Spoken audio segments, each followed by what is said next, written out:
Te pedimos pues que estés aquí, que tu Espíritu Santo nos guíe y que lo que vamos a estudiar sea de bendición para nosotros. En el nombre de Cristo Jesús. Amén. Estamos terminando el capítulo 5 de Mateo, que es uno de los 3 capítulos del Sermón del Monte.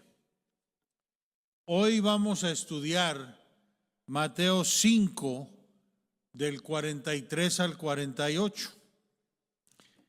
Y ahí está, voy a prenderlo. Perfecto. Y miren lo que dice. Habéis oído que se dijo, ama a tu prójimo y odia a tu enemigo. Pero yo os digo, amad a vuestros enemigos y orad por quienes os persiguen, para que seáis hijos de vuestro Padre que está en el cielo. Él hace que salga el sol sobre malos y buenos, y que llueva sobre justos e injustos. Si amáis solamente a quienes os aman, ¿qué recompensa recibiréis? ¿Acaso no hacen eso hasta los recaudadores de impuestos? Y si solamente saludáis a vuestros hermanos, ¿qué hacéis de más? ¿Acaso no hacen esto hasta los gentiles? Por tanto, sed perfectos, así como vuestro Padre Celestial es perfecto. Estamos tratando con la última sección de Mateo 5 y también la última de las 6 ilustraciones que Cristo usó para explicar el significado de la santa ley de Dios y también de lo que es la verdadera justificación. Cristo dio estas 6 ilustraciones en contraste a las enseñanzas de los escribas y fariseos, y es por eso que comienza cada ilustración con la frase, habéis oído que se dijo. Recuerdan que cuando hablamos del divorcio, tratamos de las facciones que existían, los que seguían a Shammai y los que seguían a Gilel. Y esas facciones dentro del judaísmo se pueden entender más fácilmente si las vemos como facciones legalistas, porque para ellos lo exterior era lo que contaba. Y comienza pues cada ilustración haciendo ese contraste. Habéis oído que se dijo. Eso significa que eso es lo que ellos enseñaron. Como les dije, esta sexta es la más importante porque está tratando con la cuestión del amor.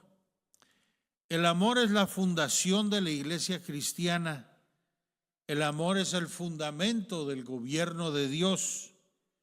Al considerar lo que dice Mateo 22, verán que Jesús dice que el amor por Dios y el amor por nuestros prójimos abarca toda la ley y los profetas.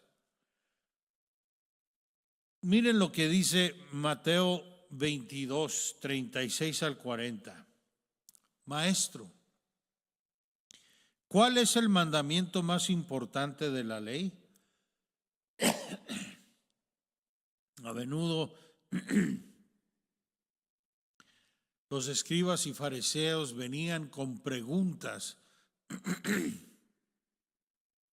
y en muchas ocasiones era con el propósito de atrapar a Cristo Jesús para poder hablar mal de Él. Y aquí dicen, ¿cuál es el mandamiento más importante de la ley? Pregunta la persona.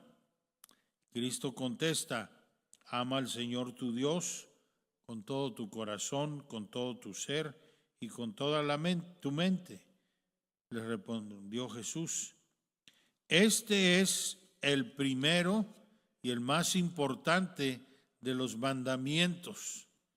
El segundo se parece a este: ama a tu prójimo como a ti mismo. De estos dos mandamientos depende toda la ley y los profetas. Así que si entendemos esto, hemos llegado a entender el centro del mensaje del Sermón del Monte.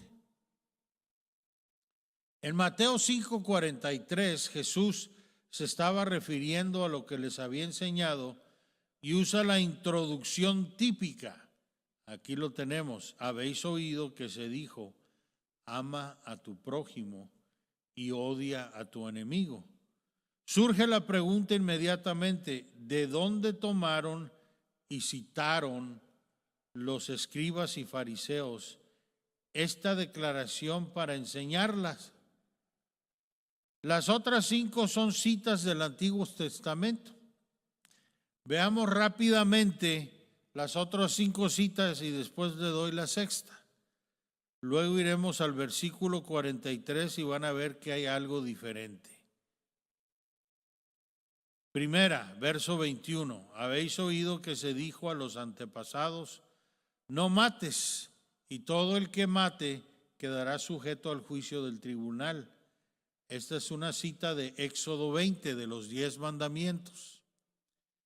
La siguiente, versículo 27. Habéis oído que se dijo, no cometas adulterio. Esta cita también es de Éxodo 20. La número 3, se ha dicho, el que repudia a su esposa debe darle un certificado de divorcio. Y esta cita viene de Deuteronomio 24:1. Luego la cuarta, versículo 33, también habéis oído que se dijo a los antepasados, no faltes a tu juramento, sino cumple con tus promesas al Señor.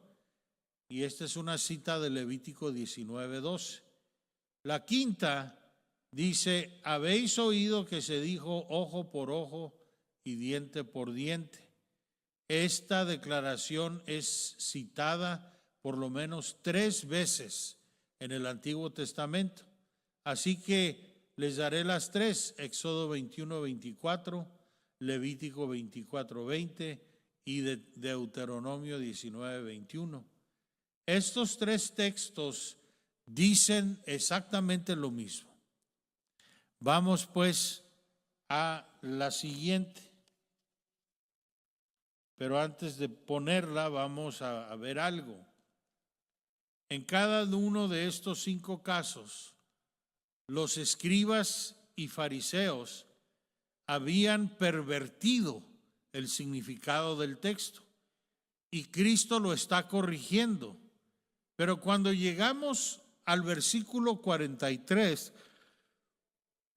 no van a encontrar una declaración en las Escrituras que diga ama a tu prójimo y odia a tu enemigo. Simplemente no la vas a encontrar. ¿Se lo estaban inventando los escribas y fariseos? No. Lo que hicieron fue que tomaron 2 textos del Antiguo Testamento y los juntaron e inventaron una enseñanza. Y les voy a dar los 2 textos, y ahí están, para que vean cómo fue que fabricaron esta enseñanza. El primero es Levítico 19:18. No seas vengativo con tu prójimo, ni le guardes rencor. Ama a tu prójimo como a ti mismo. Yo soy el Señor. La otra cita está tomada de Deuteronomios, el capítulo 23, los versículos 3 al 6. Este pasaje casi contradice al que citamos de Levítico, así que lo tenemos que mirar detalladamente. Aquí está. no podrán entrar en la asamblea del Señor los amonitas, ni los moabitas, ninguno de sus descendientes, hasta la 10ª generación, porque no te ofrecieron pan y agua cuando cruzaste su territorio, después de haber salido de Egipto. Además, emplearon a Balán, hijo de Beor, originario de Petor, en Aram Naharayim, para que te maldijera. Sin embargo, por el amor que el Señor tu Dios siente por ti, no quiso el Señor escuchar a Balán y cambió la maldición en bendición. ¿Recuerdan cuántos se enojaron el rey Balac porque lo cambió? Y dijo, pues no puedo. Yo quiero decir otra cosa y me sale solo lo que Dios me dice. Por eso, a lo largo de toda tu existencia no procurarás ni la paz ni el bienestar de ellos. Los rabinos, de quienes los fariseos obtuvieron esta enseñanza, tomaron estos dos grupos de textos y dijeron, cuando Dios dijo, ama a tu prójimo, quiso decir, ama a tu prójimo judío. Así lo arreglaron ellos. Y tomaron el otro texto de Deuteronomio y dijeron, no debemos de amar a los cananeos. Cuando juntaron estos dos textos, inventaron la enseñanza, ama a tu prójimo y odia a tus enemigos. Lo primero que quiero decir es que este es un excelente ejemplo del peligro de usar el método de probar las cosas con diferentes textos. El tomar los dos textos y juntarlos fuera de su contexto resulta en una doctrina que no se encuentra en las Escrituras. No es equivocado el usar el método que prueba las cosas con texto, pero es muy importante que veas el contexto de cada verso que usamos. De otra manera, puedes hacer que la Biblia diga lo que quieras. ¿Cómo podemos resolver el problema? Necesitamos resolver este problema antes de ir a las enseñanzas de Cristo. Hay textos similares en el Antiguo Testamento que han sido usados para dar la impresión de que el Dios del Antiguo Testamento es un juez duro y severo, listo para empujarte al fuego del infierno. Pero Jesús es amor. He sabido de adventistas que creen que Jesús está al lado del Padre, rogándole al Padre, por favor, no seas tan duro con estos pobres pecadores. Nos olvidamos que el Padre está en Cristo reconciliando al mundo consigo mismo. 2 Corintios 5:19. Dime, ¿quién mandó a Jesús a este mundo a redimirnos y salvarnos? El texto más conocido es este. Por tanto, porque tanto amó Dios al mundo que dio a su Hijo unigénito, para que todo el que cree en Él no se pierda, sino que tenga vida eterna. Ahí nos está diciendo que Cristo amó al mundo. Y miren lo que dice aquí en Romanos 8:32. Leamos que Dios no escatimó a su propio Hijo, dice, el que no escatimó ni a su propio Hijo, sino que lo entregó por todos nosotros. ¿Cómo no habrá de darnos generosamente junto con Él todas las cosas? No tiene sentido decir que el Padre no nos ama.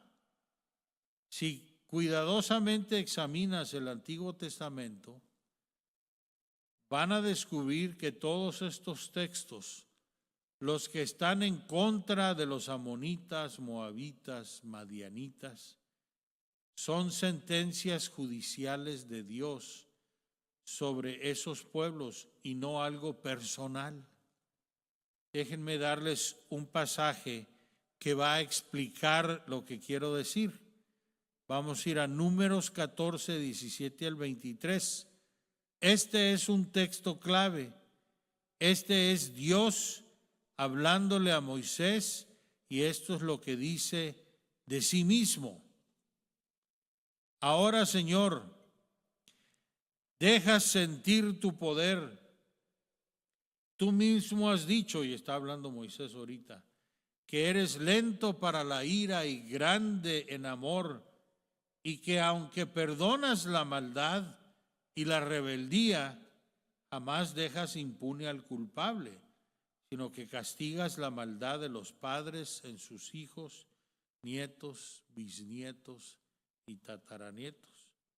Por tu gran amor te suplico que perdones la maldad de este pueblo, tal como lo has venido perdonando desde que salió de Egipto. Este es Dios hablando con Moisés, porque Moisés acaba de hablar con Dios de los israelitas que estaban siendo rebeldes. Y Moisés está pidiéndole a Dios que perdone su iniquidad. Y aquí tenemos lo que el Señor respondió. Números 20 al 23. El Señor le respondió: me pides que los perdone, y los perdono. Pero juro por mí mismo y por mi gloria que llena toda la tierra, que aunque vieron mi gloria y las maravillas que hice en Egipto y en el desierto, ninguno de los que me desobedecieron y me pusieron a prueba repetidas veces verá jamás la tierra que bajo juramento prometí dar a sus padres. Ninguno de los que me despreciaron la verá jamás. ¿Cuál es el problema en esta instancia? Dios es amor, pero hay un pecado que no puede perdonar: el pecado de la incredulidad. Les voy a dar unos ejemplos de incredulidad para que se den cuenta cuando lean el Antiguo Testamento y todas las atrocidades que Dios les mandó a Israel que cometieran. Por favor, recuerden que eran acciones judiciales, juicios que Dios estaba trayendo sobre personas a quienes les dio amplia oportunidad. En primer lugar, vamos a ir a Judas. Judas solamente es un capítulo y aquí Dios dice por qué destruyó a Sodoma y Gomorra. Dice así: así también Sodoma y Gomorra y las ciudades vecinas son puestas como escarmiento al sufrir el castigo de un fuego eterno por haber practicado como aquellos inmoralidad sexual y vicios contra la naturaleza.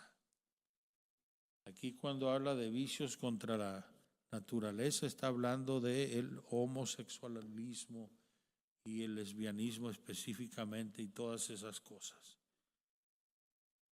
Para entender este versículo tienes que regresar a Génesis 18 y vamos a comenzar con el versículo 20 en adelante. Este es el trasfondo. Dios vino a Abraham y le dijo: voy a destruir a Sodoma y Gomorra. Y ustedes conocen esta historia. Entonces el Señor le dijo a Abraham: el clamor contra Sodoma y Gomorra resulta ya insoportable y su pecado es gravísimo. Por eso bajaré a ver si realmente sus acciones son tan malas como el clamor contra ellas me lo indica, y si no, he de saberlo. Él está interesado en ver qué está pasando, pero primero pasa con Abraham, su siervo, y le cuenta. Y miren lo que dice. Entonces se acercó el Señor y le dijo al Señor. Aquí Abraham se acerca a Dios, a Jesús que va con los ángeles. ¿De veras vas a exterminar al justo con el malvado? Quizá haya 50 justos en la ciudad. ¿Exterminarás a todos y no perdonarás a ese lugar por amor a los 50 justos que ahí hay? Hay algunos creyentes ahí, dice Abraham. ¿Cómo puedes destruir las dos ciudades con personas justas en ellas? Abraham le está diciendo a Dios que él piensa que hay por lo menos 50 que lo han aceptado, y le pregunta si va a destruir toda la ciudad. Miren cómo continúa Abraham en el versículo 25. Lejos de ti el hacer tal cosa, matar al justo con el malvado, y que ambos sean tratados de la misma manera. Jamás hagas tal cosa, tú que eres el juez de toda la tierra, ¿no harás justicia? Abraham está diciendo, si yo entiendo tu carácter, tú eres justo y le vas a dar a cada persona lo merecido, no lo vas a hacer por capricho.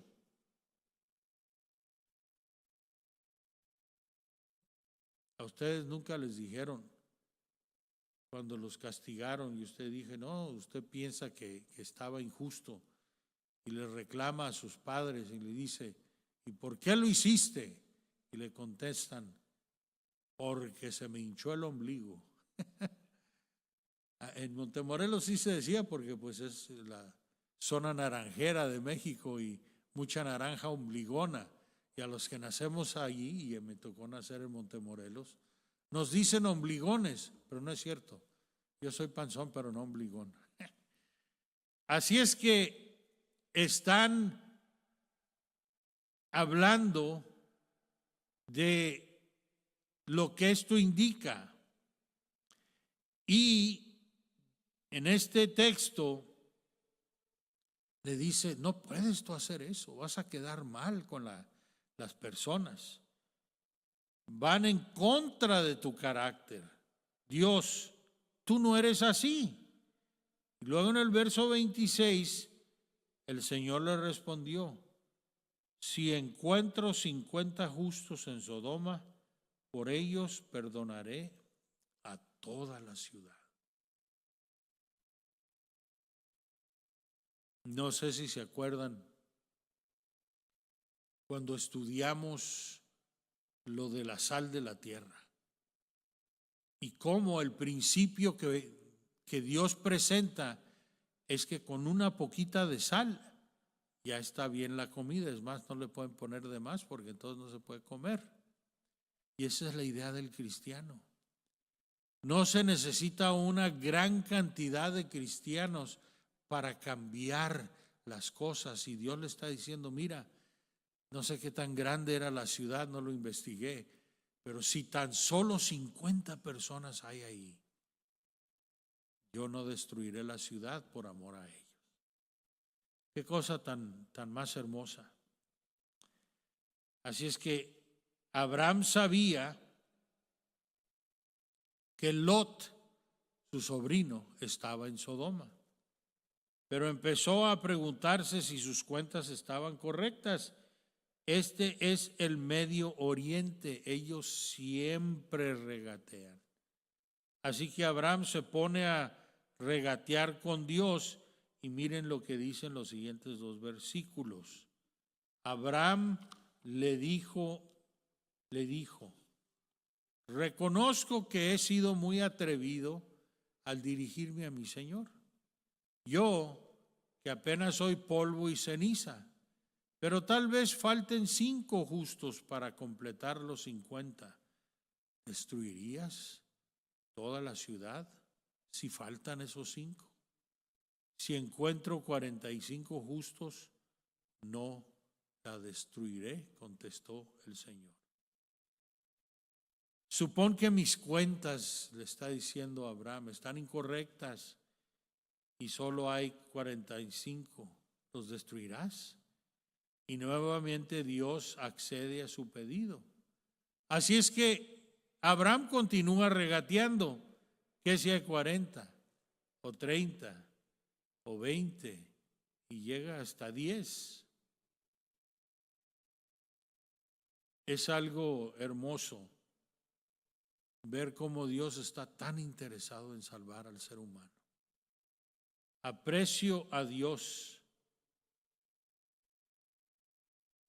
dice Abraham, pero estoy dispuesto a regatear con Él. Toma a las personas donde están. Se hace del Medio Oriente para los del Medio Oriente. Tal y como Pablo dice, soy todas las cosas para todos los hombres. ¿Se acuerdan hasta dónde llega Abraham con su regateo? Ya les dije. Génesis 18:32. Abraham volvió a decir, no se enoje mi Señor, pero permítame hablar una vez más. Tal vez se encuentra solo 10. Aún por esos 10 no la destruiré. Destruiré, respondió el Señor por última vez. Y qué lástima, no había ni siquiera 10 entre las 2 ciudades. ¿Por qué fue destruida Sodoma y Gomorra? ¿Recibieron los habitantes de Sodoma y Gomorra el mensaje de Dios? Sí, Lot se los dio. ¿Qué hicieron con el mensaje? Persistentemente los rechazaron hasta que llegaron al punto donde ya no había retorno. Luego vino el juicio legal, la orden de destruir las ciudades. Dios es muy paciente, es misericordioso, pero por favor recuerden, no dejará que el culpable salga libre y sin consecuencias. No puedes menospreciar a su Hijo, Cristo Jesús, y esperar no sufrir las consecuencias. Por eso que es que el Señor nos dice, no te vengues, la venganza es mía, yo me voy a encargar. Pero es que a veces lo queremos ver ahorita, no, Él me hizo daño. Déjenme ponerlo de otra manera. Hay algunos en el presente que están empezando a enseñar que Dios es amor y que aún los no creyentes algún día serán salvos. A esa teología le llamamos unitarianismo. Si Dios es amor, pero también es justo, no puede salvar deliberada a quienes deliberada, persistente y ultimadamente le dicen, no quiero tu regalo de Cristo Jesús. No los puede llevar al cielo. ¿Por qué? Porque nos creó agentes morales libres, con libre albedrío. No está dando la salvación como un regalo y si, nos está dando la salvación. Y si deliberadamente, tiene que ser porque nosotros escogimos hacerlo, rechazamos lo que Él nos da, ya no podemos hacer nada. Ya le dijimos no a la única solución. Déjenme darles otro ejemplo. Vayan a Primera de Pedro 3, 18 al 20 y aquí tenemos el ejemplo del diluvio. Dice, porque Cristo murió por los pecados una vez por todas, el justo por los injustos, a fin de llevaros a Dios. Él sufrió la muerte en su cuerpo, pero el Espíritu hizo que volviera a la vida. Por medio del Espíritu fue y predicó a los espíritus encarcelados que en los tiempos antiguos, en los días de Noé, desobedecieron. ¿Qué está diciendo aquí? No está hablando de que están vivos los antiguos, sino que a través, recuerden que entonces Cristo era como el Espíritu Santo, a través de Cristo Jesús, en el tiempo del diluvio, Dios se encargó de darles el mensaje, Cristo Jesús. Y dice, cuando Dios esperaba con paciencia mientras se construía el arca, en ella solo pocas personas, 8 en total, se salvaron mediante el agua. Note la longanimidad. Yo escuchaba esa palabra y no sabía qué era. ¿Qué es longanimidad? Lo más cerca que yo conocía era longaniza y dije, no, pues ese es un hot dog. Y dije, pues no se trata de eso, tiene que ser otra cosa. Y es que me fui a buscarlo. Y es más fácil en inglés. En inglés, longanimidad es long suffering. Que Dios es paciente, está dispuesto a sufrir por un tiempo. ¿Qué tanto tiempo le tomó a Noé en construir el arca? Dios quería que se tomara todo el tiempo necesario para predicar y darle a los antediluvianos una segunda y tercera oportunidad. Al final de los 120 años, ¿cuántas almas creyeron la palabra de Dios? 8 almas se salvaron. Vamos a ir ahora a Génesis 15:13.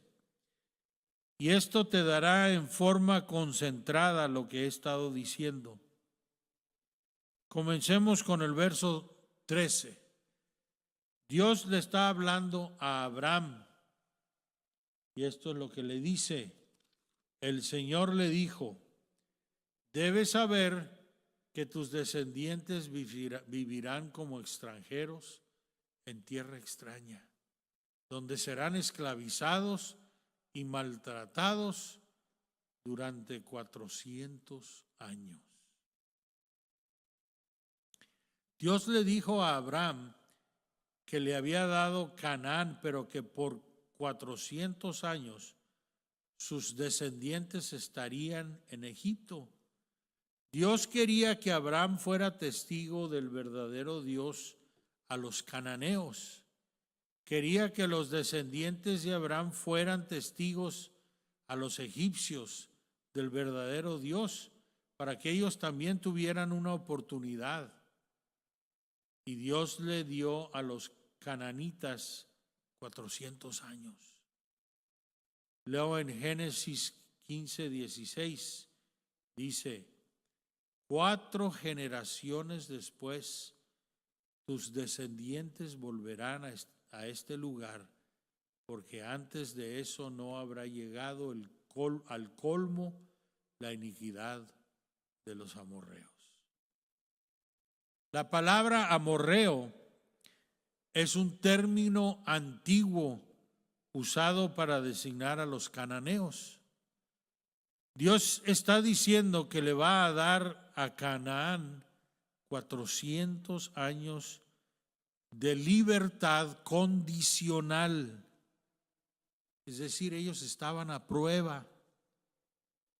Pero cuando se terminen esos años, van a tener que hacer una decisión final. Si ellos aceptan y se unen a los hijos de Abraham, esa sería una señal externa que han aceptado a Dios. Pero si ellos los atacan, los persiguen, los rechazan, entonces no estarían atacando y persiguiendo simplemente a los humanos, estarían persiguiendo a los agentes de Dios. Estarían exteriormente demostrando que deliberada y voluntariamente rechazan al Dios del cielo. El tiempo de libertad condicional se ha cerrado y fue... ¿Dónde estoy? Me perdí.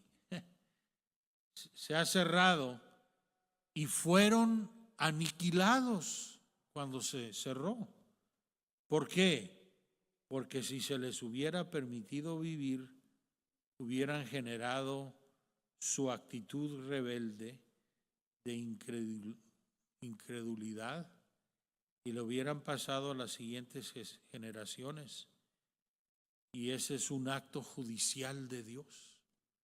Así es que cuando ustedes vayan en el Antiguo Testamento y ven juicios severos, son actos judiciales. Dios está diciendo, si no hago algo aquí, esto va a repercutir por generaciones. Y por eso Dios dice que Él visita la maldad hasta la cuarta generación, pero su bondad se esparce con los que lo siguen por miles y miles de generaciones.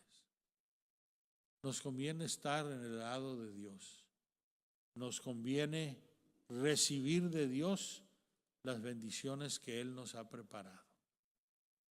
Dios quiera que tengamos esa experiencia con Dios, que sepamos que Él está con nosotros y Él está abogando por nosotros, porque nos ama. Antes de tener la última oración,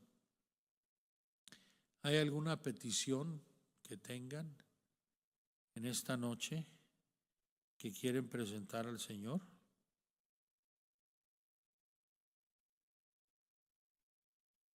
Sí, hermana.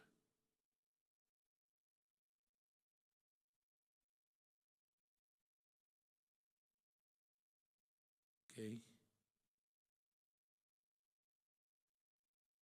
¿Se llama qué? Grant. Ok. Como el Ulysses Grant. ¿Sí? Ok. Eso es algo difícil. En la clase que tenemos de procesar el luto, lo vemos. Una de las cosas que experimentan las personas que han perdido a alguien es depresión, porque en nuestra mente se juegan las memorias y a veces es algo bien difícil. Y una de las cosas que le dicen a uno es, si eso te está sucediendo, si tienes una pesadilla, recuerda la pesadilla y escríbela y cámbiale el final. Ponle un final bueno. Y muchas veces cuando vuelven a tener la pesadilla, ya no es pesadilla, ya es quesadilla y se la comen a gusto. Cambiaron el final, ¿verdad? Y es que en todas esas cosas tenemos que cuidar nuestros pensamientos. Ahí es donde nos ataca Satanás. Y si puede conseguir que nos pongamos negativos, ya ganó la batalla. Así es que hay que pelear la buena batalla, dice la Biblia. ¿Alguna otra persona?